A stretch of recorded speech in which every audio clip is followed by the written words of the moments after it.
Um, hey everyone. We'll just give it a couple more minutes for people to trickle in. But thank you everyone who's here for coming.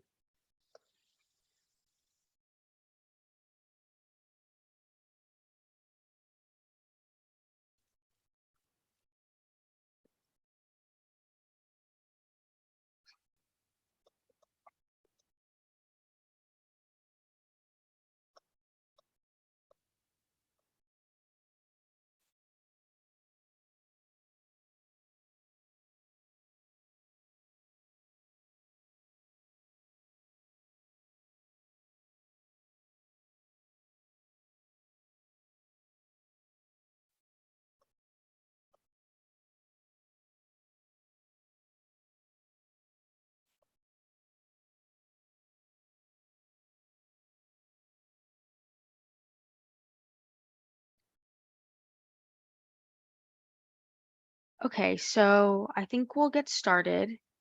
So just for a brief introduction, my name is Zofia Trexler. I'm a peer self-advocacy trainer here at Disability Rights California. Um, I have light skin. I have um, like shoulderish length brown curly hair. I'm wearing a black headset, and behind me is a black background with the DRC logo and a green ribbon for Mental Health Month. So my pronouns are she, her, or they, them. Either of those are fine. Um, so Disability Rights California defends, advances, and strengthens the rights of opportunities of people with disabilities. That's our mission statement. I work for the PSA unit, Peer Self-Advocacy Services.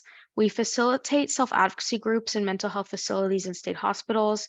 We provide training to people with significant mental illness and mental health service providers on legal rights and access to services. And we also help participants develop self-advocacy skills and strategies to advocate for their own goals and the services that they want to access. Just a brief disclaimer, during this training, I will not be providing any legal advice, nor would you want me to. It's presented from a peer perspective. For me, I'm a peer and I have lived experience with mental health disabilities. Legally, nothing said in this training is confidential, and we won't be discussing anything that needs to be confidential. But if you do have a confidential disability related legal issue that you would like to discuss with Disability Rights California, you can call our intake line. That is, hold on, I'll put it in the chat.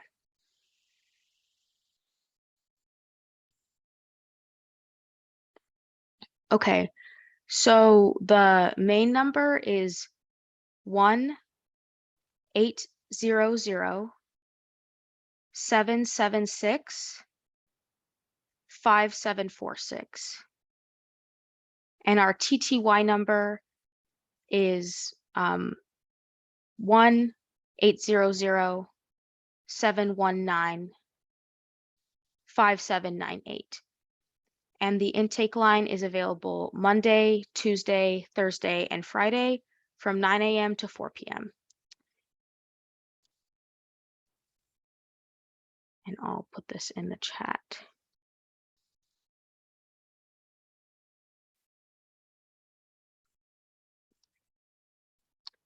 Okay, so we'll get into the presentation now. So today we're going to be talking about tolerance. So just a brief, we're going to be talking about, like what is tolerance? So tolerance is essentially respecting and appreciating the rich variety of our world's cultures, our forms of expression, and ways of being human. So it's basically having an open mind and being accepting of people, even of people whose culture is different from yours, who maybe think in different ways that you do, or that have had different life experiences, and being accepting, and having an open mind. So there's a couple different types of tolerance. So tolerance of thoughts or ideas is to understand that other people's thoughts may be different to what we think, and then that to accept, coexistence with others, um, even though people might think things that are different to what we think. Now, this doesn't apply if like someone has beliefs that are harmful to you, like anything like racist, sexist, or homophobic, anything in like that area. Like you don't have to be nice or accepting, and you're not forced to interact with people that cause you harm. But there are a lot of different ideas about the world, um, and different beliefs that people have that the problem is that they are just thinking different from you. It's not anything that is harmful to you. It's just a belief that doesn't align with what you think about the world. And in cases like that, it's important to um, practice tolerance of thoughts and recognize that, like, hey, people have different experiences than me. Sometimes we might disagree over certain things, um, but that's okay. Um, it doesn't necessarily mean what they believe is wrong. I might be able to disagree with it, but I'm not going to be hateful or harass someone or bully someone just because their thoughts about a particular subject matter might be different from mine. There's also racial tolerance. So basically, um, the practice of being accepting and being inclusive of people whose race or ethnicity is different from yours. Um, and then there's also religious tolerance, which is the respect and acceptance of different religious faiths. So this means that you are going to be accepting and tolerant of people who have a different religion from you, and also people who choose not to practice a religion. And when we're talking about religion, it's really important to keep in mind that what you believe is what you believe, but most people are going to be uncomfortable or feel unsafe or feel like you're not being tolerant of them if you try to push your religious beliefs onto them. So, practicing religious tolerance is saying, hey, people might believe in different things than I do, and that's fine. I will let them believe what they want to believe, and I'm going to be open and accepting, even if it's not aligned with my personal faith or lack of faith. There's also social tolerance, which is a fundamental attitude for life and in society, and the acceptance of different opinions or behaviors different from those established by our social environment and moral rules. So sometimes you might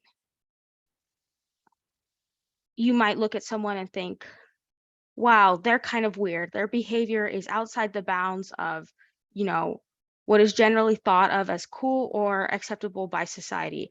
But generally, I think it's good to practice a general mindset if someone is not hurting anyone, if they're not being unsafe or causing harm, generally it's good practice to not be mean or not harass someone for what they're doing, even if you believe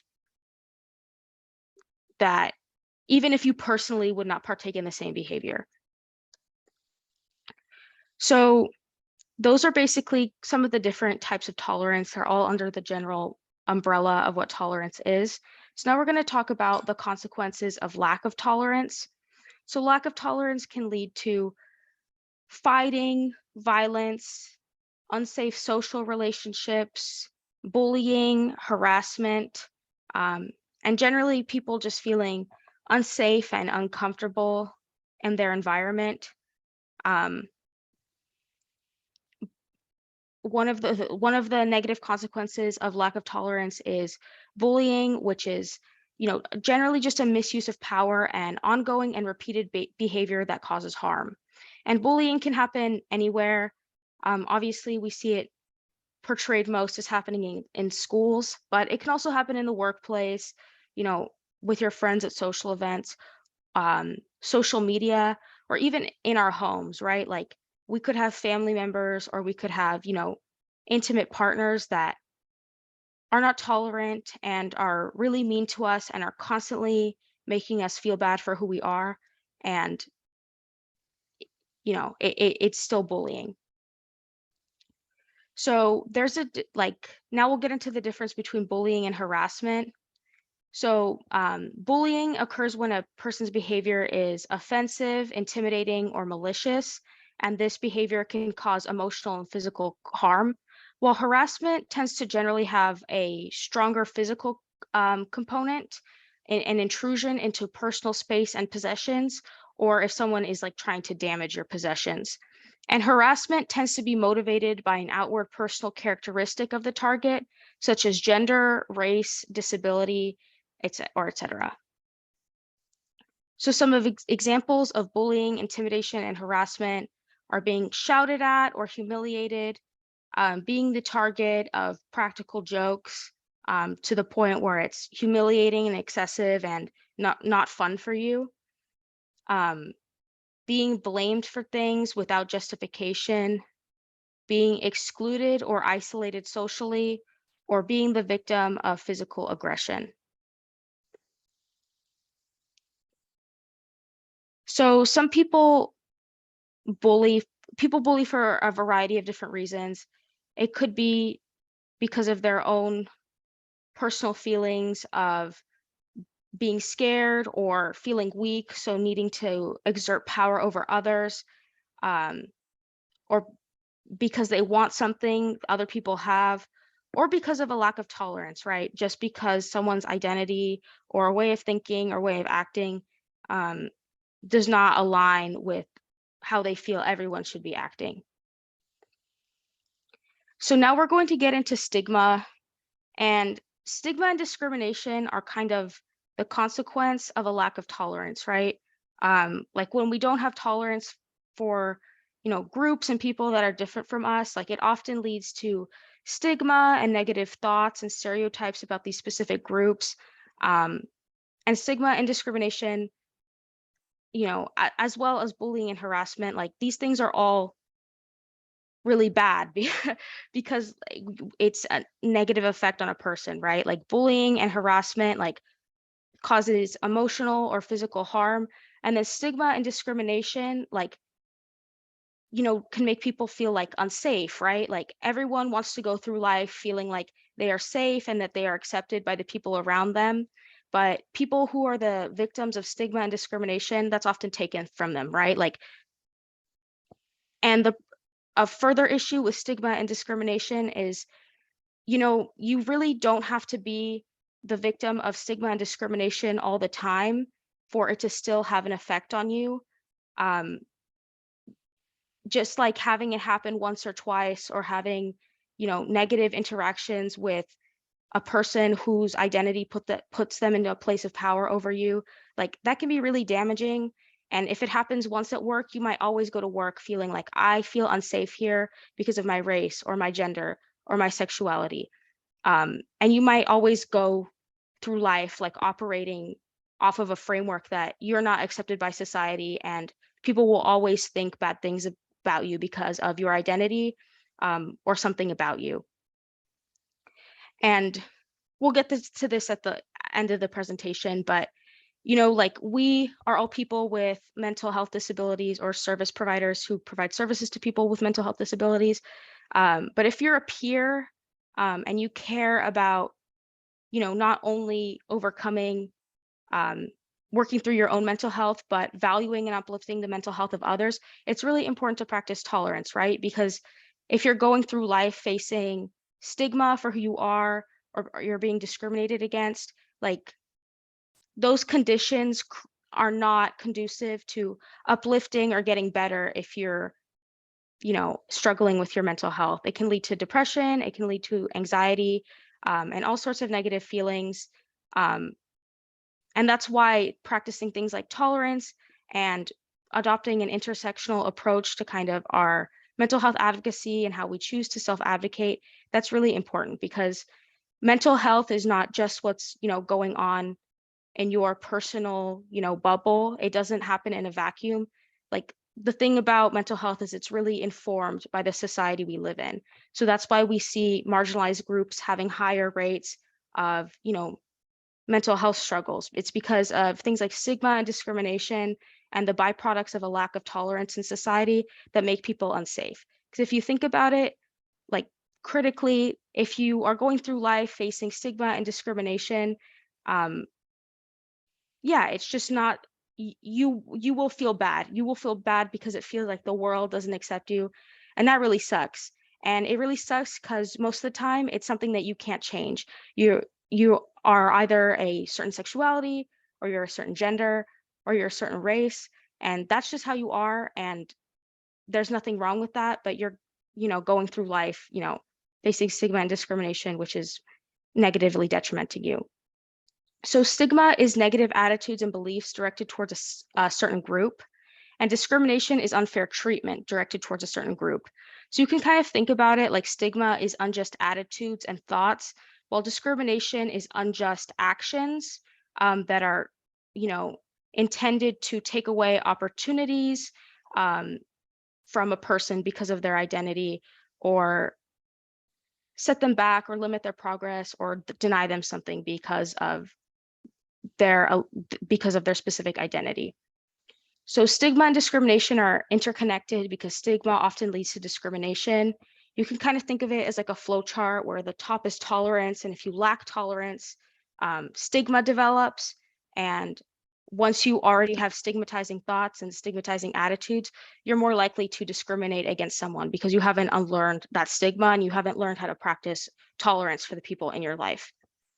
So it's important to combat both stigma and discrimination to ensure that people with disabilities can live in a world where they are both viewed and treated as equals. And as people with mental health disabilities, it's also important to recognize the signs of stigma and discrimination so that if it happens to us, we are equipped with the proper tools to advocate for ourselves and fight back against stigma and discrimination, and ensure that we are given the opportunity to be comfortable in our homes, in our workplaces, in our schools, and everywhere that we choose to live our lives. So there's a couple different types of stigma. The first is social stigma. So societal or public stigma is stigma that is perpetuated by society. It can come from a variety of places, the media, our family and friends, movies, music, and social media can all perpetuate societal stigma. And especially for mental health disabilities, we see this a lot in the media, media that often perpetuates negative or inaccurate views of mental illness. Um, yeah, and obviously that leads to things like self-stigma, which we'll discuss next, where we internalize those feelings of like, oh, the society thinks that I am, you know, society thinks that I am a completely inaccurate picture from what I actually am and how I actually live my life, because they have consumed all this media that has told them that I'm evil, that I can't control myself, that I'm not capable of living a healthy and fulfilling life, um, when having a mental health disability. Um, yeah, so if you like, you can, in the Q&A section, think of a piece of media that promotes societal stigma against mental health. For me, the thing that comes to mind is the stuff with Britney Spears, the recent interrogation of how, we all treated her when she was going through a mental health episode. Um, yeah, and so obviously that our societal stigma about mental health, it obviously led to, societal stigma where she was like quite literally like robbed of her rights, right? So I think that situation right there shows you how negative stigma can be. Um, Yeah, and it took years and years and years for us to finally realize that, wow, the way that we as a society stigmatize this young woman um, with a mental health disability is quite frankly, you know, disgusting, incredibly stigmatizing, and it also led to an extreme amount of suffering on her part, not only because of the societal stigma, but because of institutions, their negative view of mental health led to her, you know, again, getting her rights taken away. So next we're going to talk about self-stigma, and we touched on this a little. It's stigma directed towards oneself. So this is when someone internalizes public or societal stigma towards mental health disabilities. So when we have self-stigma, we have unnecessary feelings of shame or disgust because of our mental health disabilities. It can cause us to feel isolated from society because we feel, like we're a burden on our families and our friends, or because we feel like we're to blame for our mental health disability, um, or that it's our fault that we aren't unable to get better. And that's really harmful because it can prohibit us from seeking treatment or coming to people and being open about our struggles and leaning on people for support because we just feel like you know so ashamed and burdensome. Next is institutional or structural stigma. It can refer to like an organization's or a government's uh, culture of negative attitudes and beliefs. This can result in work and school environments that negatively view mental health disabilities, and it can also lead to legislation and policies that limit opportunities and resources for people with mental health disabilities. And then the last type of stigma that we'll talk about is provider stigma. So this is stigma perpetuated by providers of healthcare or services meant to help those with mental health disabilities. This could be like a doctor dismissing your concerns, um, or for example, like if you're in a locked facility, like being over medicated and stuff like that by the providers because they have a negative view about you and your ability to recover. And your ability to engage in like uh, healthy and productive life with treatment and stuff like that. And it can also, manifest in discrimination in places meant to help people with disabilities, like Social Security Administration or the Department of Rehabilitation. And this can be really harmful because our healthcare team and people who are in charge of places meant to help people with disabilities or government agencies meant to provide assistance to people with disabilities, like these are people we trust, right? To really listen to us and really understand what's going on and to be empathetic and to have, an understanding that like this is not my fault. Um, I, this is not my fault. This is not something that should be stigmatized. And I'm reaching out for help because I really need it. So in cases of, this stigma where it's like your doctor um, or something that you can control, it's really important, especially in healthcare, to practice self-advocacy, right? You can say like, if you get a doctor and they're really not accepting of any struggles with mental health, you can just say, I want a different doctor. And you can do that in California. Um, or you can get a second opinion. But yeah, like you can advocate for things like changing your doctor or stuff like that if you're not comfortable with someone's stigma against mental health disabilities.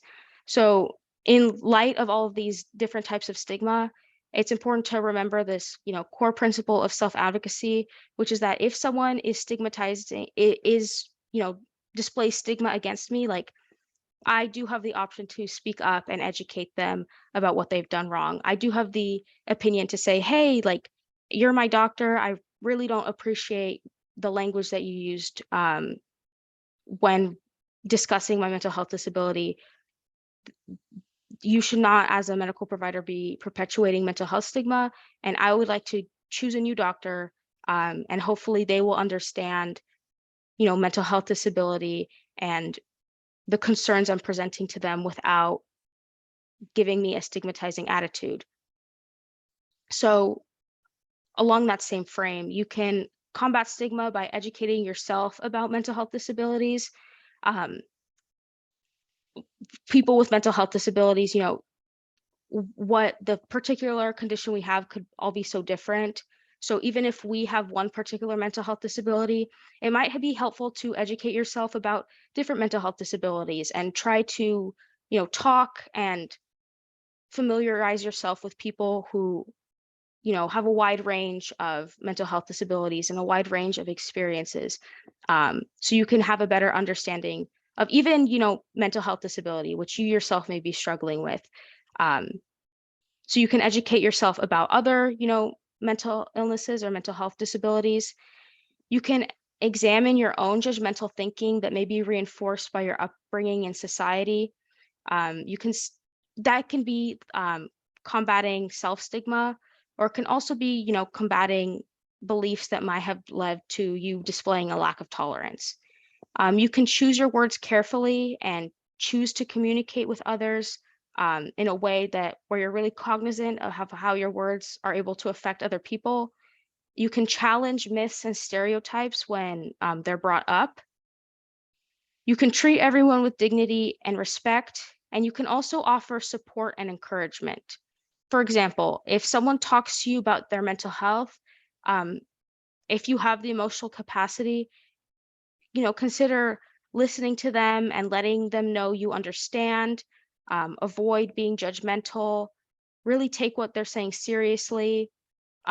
Definitely don't gossip about what they've told you with other people. And if you don't understand, if they're talking about something and you're like, hey, I don't really know much about that, do some research and, learn about it. And the next time they talk to you, or maybe the next time someone else talks to you, you'll have a better understanding and you'll be able to dispel some of these myths and stereotypes that are upheld by society. If you're going to be talking about your mental health disability with others, um, there's a couple things you can remember. You can remember that the most important thing is that you're in control of how much you tell people. You're not obligated to disclose your disability to anyone or you know, details with anyone. Um, but also, if you do choose to talk about it, remember that you're educating others about your own condition.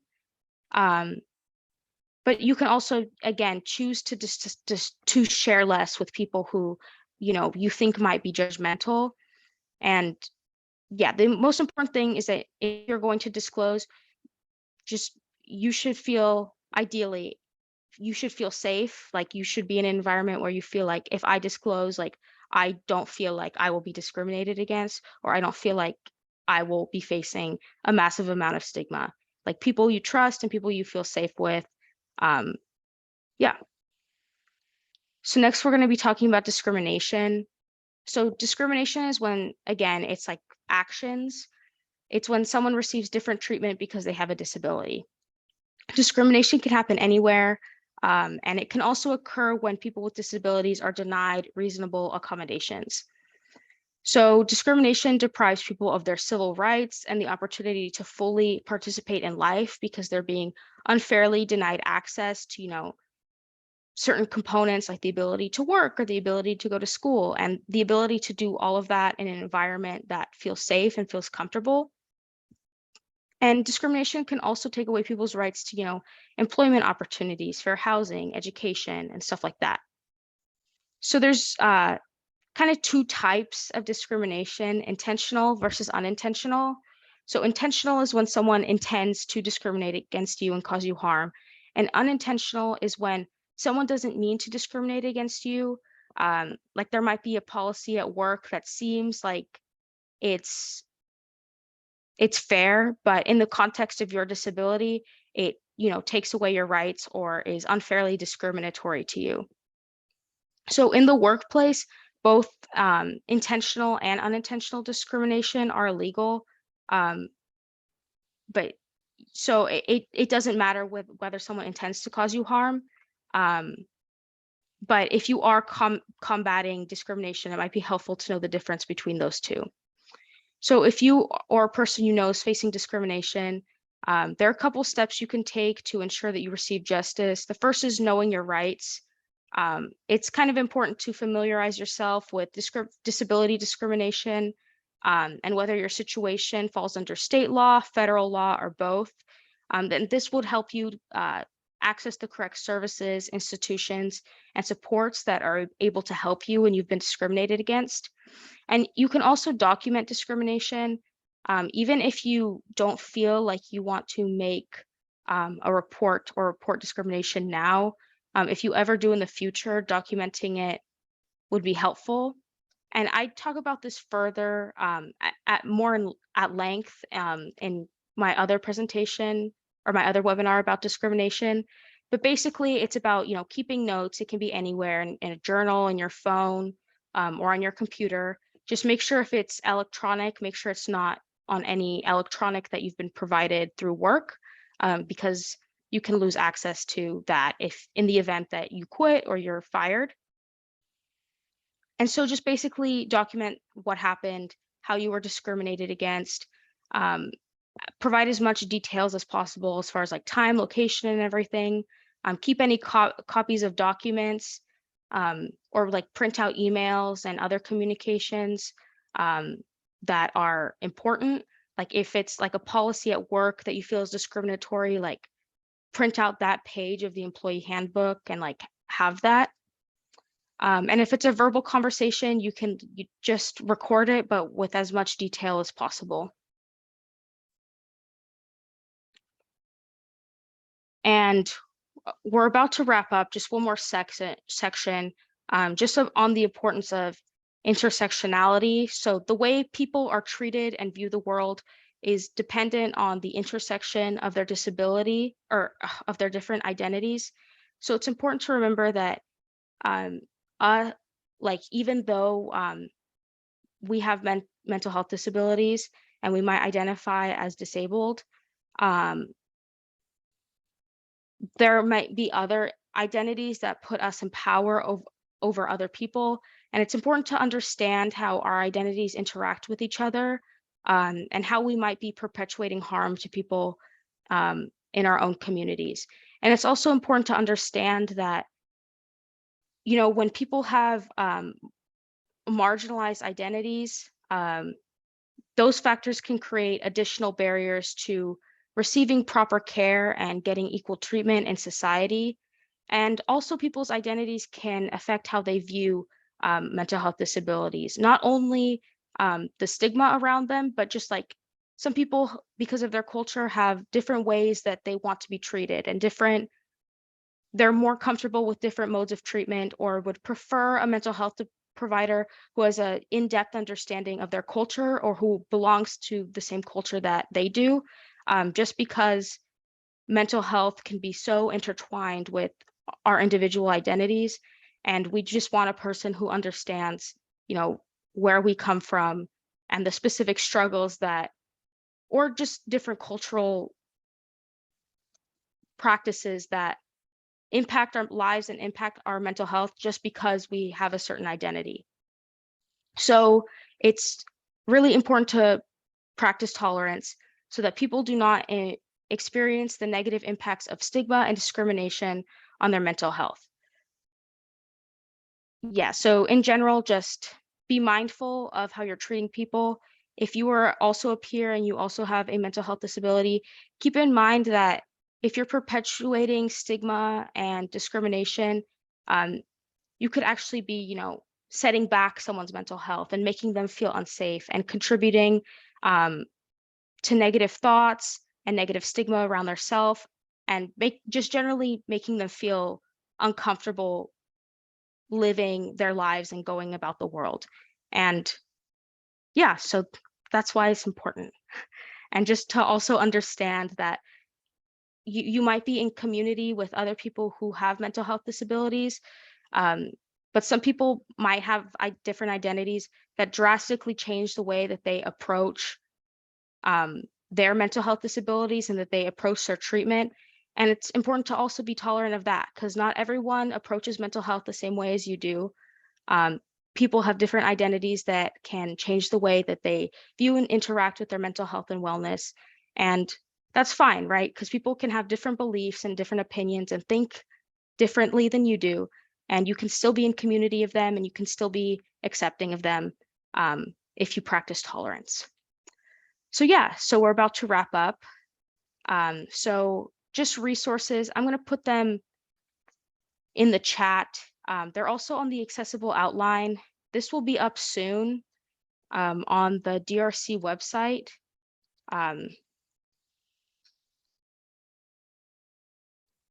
So that's that in the chat if you would like to access any of those numbers. DRC also provides wildfire help. If you're a person with a disability who was affected by the wildfires, and you lost housing or you lost a job, insurance, or emergency transportation, you can talk to the DRC Disaster Resilience Program and they might be able to help. The services may include disaster planning, virtual drop-in clinics, or different trainings. So if you're interested in that, call DRC and ask to be transferred to the Disaster Resilience Program. I already put the DRC numbers in the chat. but I don't think I mentioned the DRC website. So you can go on there. The number is also on the DRC website. And I'm going to read out the URL right now, but if you just look up Disability Rights California in Google, it will come up. But the URL spelled out is DISABILITYRIGHTSCA.org. Oh, yeah, ORG. Sorry. And that's also in the chat. So if you're interested in viewing past webinars or registering for future webinars, you can also do that on the website. I will put that URL in the chat. And you can also access it just through the website. If you go to the sidebar, there should be a tab that says events. And if you click on that, you'll be directed to the events page where you can register for anything that we have upcoming, or you can view the library of webinars from our past. Coming up, we have the CMP ceremony, California Memorial Project, where we're memorializing the lives of people who have died in California state hospitals. If any of you are interested, it'll be presentations, we'll be sharing poems, art, and stories from people who are currently in or have been in the California state hospitals, and just, yeah, memorializing the lives of people who have died in the state hospitals. If you would like to stay updated on the latest DRC events, news, and announcements, you can do so. We have Instagram, Twitter, Facebook, and LinkedIn. So I'll put those links in the chat. But if you also just look up DRC, Twitter, Instagram, Facebook, etc., it will pop up. So don't feel like you need the exact link. And so, yeah, that brings us to the end of our webinar. Thank you for joining. If you have any suggestions for mental health related topics, or anything related to mental health that you would like to contact PSA about, you can do so at the PSA email. That is PSA@DISABILITYRIGHTSCA.org, or PSA@disabilityrightsca.org. And that will also be in the chat. Okay, so now we can open it up to any questions, if there are any available, or if there's anyone who would like to ask a question. If not, thank you so much for coming to this webinar, and I hope you learned something. Yeah, so there's a Q&A box at the bottom of the screen. If you just click Q&A, you can type your question, or if that's inaccessible to you, you can use the raise hand feature and we can unmute you and you can ask your question verbally. Currently at the moment, Zofia, there's no questions and I don't see any hands raised. Okay.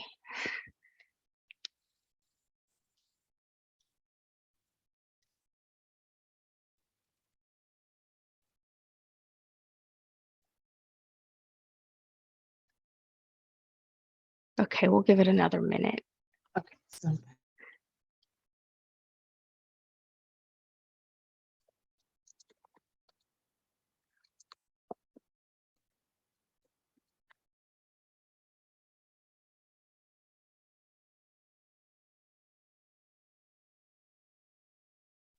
nothing, Zofia.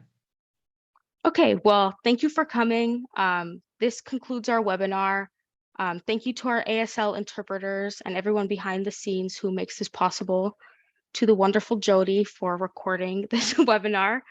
But yeah, thank you so much. And we hope to see you at a future webinar. Yes, thank you, everybody.